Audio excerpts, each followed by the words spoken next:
자, 오늘은 주님이 십자가에서 남기신 7마디 말씀 중에 5번째 말씀을 함께 나누겠습니다. 요한복음 19장 28절과 29절 말씀을 함께 봅니다. 자, 요한복음 19장 28절, 29절 다 함께 한 목소리로 읽겠습니다. 시작.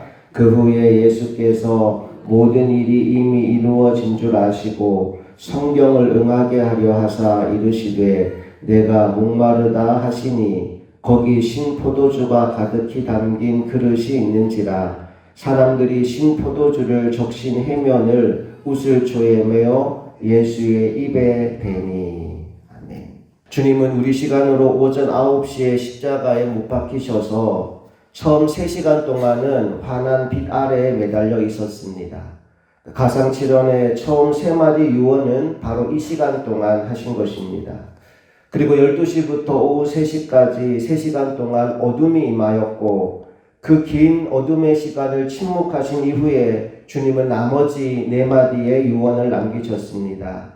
그중 4번째 유언이 어제 함께 나누었던 말씀 엘리 엘리 라마 사박다니 나의 하나님 어찌하여 나를 버리셨나이까 라는 말씀이었고 오늘 5번째 유언은 내가 목마르다 라는 말씀입니다. 여러분, 우리가 이 말씀을 통해서 알 수 있는 게 무엇입니까? 첫째로 우리 예수님은 우리와 똑같은 인간의 모습으로 이 땅에 오셨다는 것입니다. 육신을 가지고 있는 동안 예수님도 인간의 연약함과 약점을 그대로 지니고 계셨습니다. 즉 그는 먹고 마셔야 했으며 지치기도 했고 잠도 주무셔야 했습니다. 고통도 느끼셨고 울기도 하셨습니다. 때로는 상처를 입고 아파하기도 했습니다. 그리고 지금 십자가 위에서 심한 갈증을 느끼고 계십니다. 이것이 오늘 우리에게 어떤 의미가 있을까요? 그것은 예수님이 우리의 아픔과 필요를 체험하신 분이시기 때문에 우리를 동정할 수 있다라는 사실입니다. 여러분, 히브리서 4장 15절 말씀을 한번 찾아보실까요? 함께 읽어봅니다. 시작. 우리에게 있는 대제사장은 우리의 연약함을 동정하지 못하시리가 아니요 모든 일에 우리와 똑같이 시험을 받으신 이로되 죄는 없으시니라. 우리에게 있는 대제사장은 예수님을 가리킵니다. 그분은 우리의 연약함을 동정하지 못하실 리가 아니다 라고 말씀합니다. 그리고 모든 일에 우리와 똑같이 시험을 받으신 분이다 라고 말합니다. 우리의 연약함을 체험하신 분이기 때문에 우리의 아픔을 잘 아신다라는 이야기죠. 언젠가 개그맨 이성미 집사님의 간증 중에 이런 말을 들었던 적이 있어요.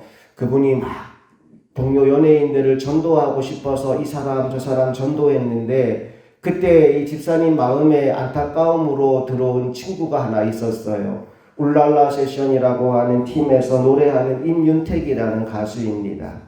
이 후배의 가수를 전도하고 싶은데 마음이 강팍해서 안 바뀌는 거예요.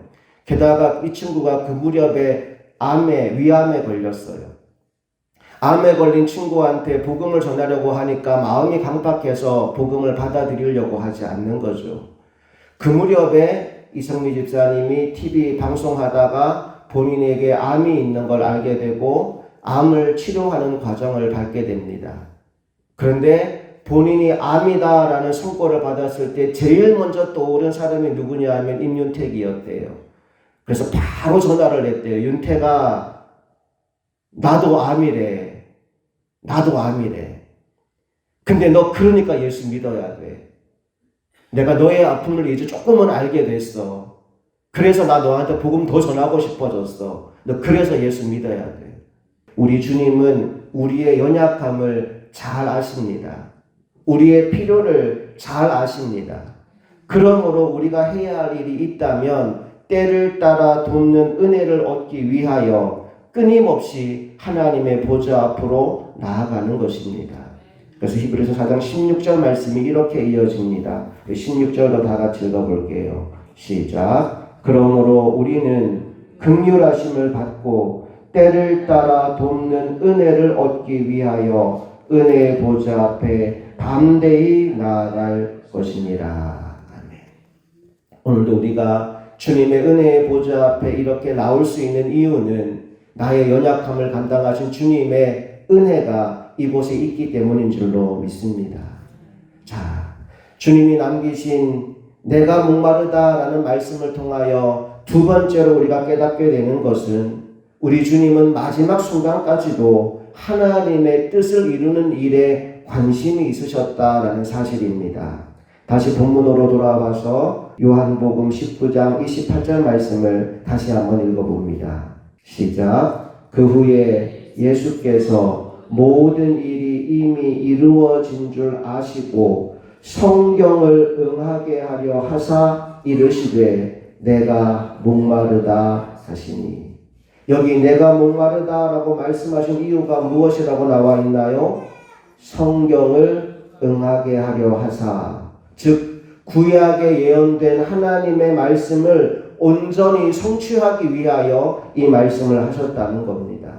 자, 그러면 이 말씀을 통해 어떤 말씀이 성취되었는지를 함께 살펴보겠습니다. 먼저 요한복음 19장 29절을 같이 읽어볼게요. 시작. 거기 신포도주가 가득히 담긴 그릇이 있는지라 사람들이 신포도주를 적신 해면을 우슬초에 매어 예수의 입에 대니. 예수님이 내가 목마르다라고 말씀하시니까 그 말을 듣고 거기에 있는 사람들이 신포도주를 적신 해면을 예수님의 입술에 대었다라고 나와 있습니다. 자, 이제 구약 성경으로 가봅니다. 우리 시편 69편 21절 말씀을 볼게요. 읽습니다. 시작. 그들이 쓸개를 나의 음식물로 주며 목마를 때에는 초를 마시게 하였사오니. 우리 주님의 최대 관심사는 자신의 육체에 필요한 것을 공급받는 것이 아니었습니다. 오로지 하나님의 말씀에 순종하는 것이었습니다. 예수님은 말하고 행동하는 모든 것을 통하여 하나님의 말씀에 순종하셨습니다. 오늘 저와 여러분도 그런 삶을 살아가는 하나님의 자녀들 될 수 있기를 간절히 축복합니다. 자, 그런가 하면 내가 목마르다라고 하는 이 주님의 말씀을 통해서 지금 주님이 당하는 고통이 어떤 고통인지를 우리는 잠시 엿보게 됩니다. 무슨 말씀이냐 하면 주님은 지금 이 십자가 위에서 육체적인 고통만을 당하고 있는 것이 아니라는 사실이지요. 3시간의 어둠이 내리는 동안 주님은 무엇을 하고 계셨을까요? 바로 그 죄 자체, 죄덩어리가 되셔서 지옥의 고통을 온몸으로 견디고 계셨습니다. 여러분, 지옥은 목마름의 장소입니다. 누가복음 16장에 보면 지옥에 간 부자가 아브라함의 품에 안겨있는 나사로를 바라보며 그런 요청을 하죠. 내가 지금 너무나 불꽃 가운데서 괴로우니 나사로를 보내서 손가락 끝에 물 한 방울만 찍어서라도 내게 떨어뜨려 달라고. 목마름의 장소. 주님 역시도 그 지옥의 고통을, 지옥의 심한 갈증을 경험하고 계셨던 겁니다. 우리로 하여금 다시 목마르지 않게 하기 위해서 예수 그리스도께서 십자가 위에서 목말라 하셨습니다. 여러분이 그 예수를 굳게 믿을 때 그가 여러분을 만족시켜 주실 것이며 다시는 목마르지 않게 해 주실 줄로 믿습니다. 제가 성경 몇 군데 여러분에게 읽어드리고 오늘 말씀을 마무리할까 합니다.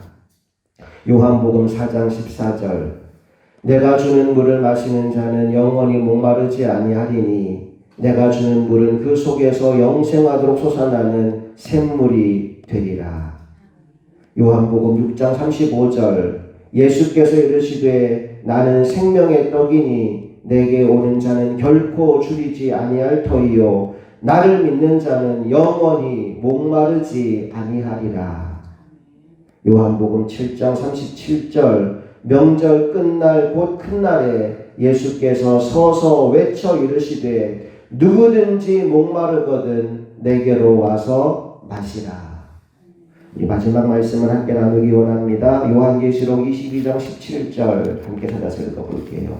요한계시록 22장 17절. 함께 읽습니다. 시작. 성령과 신부가 말씀하시기를 오라 하시는도다. 듣는 자도 오라 할 것이요 목마른 자도 올 것이요 또 원하는 자는 값없이 생명수를 받으라 하시더라. 아멘. 주님은 오늘도 우리에게 오라고 부르십니다. 너희가 목마름 가운데 허덕이지 않도록 하기 위해서 내가 십자가 위에서 고통을 당했으니 내가 십자가 위에서 목마름을 다 경험했으니 이제 너는 내게로 와서 값없이 생명수를 받으라고 말씀하십니다. 주님의 십자가를 나의 것으로 경험함으로 말미암아 그 은혜를 풍성히 누리며 살아가는 우리 모두가 될 수 있기를 간절히 소망합니다. 함께 기도하시겠습니다.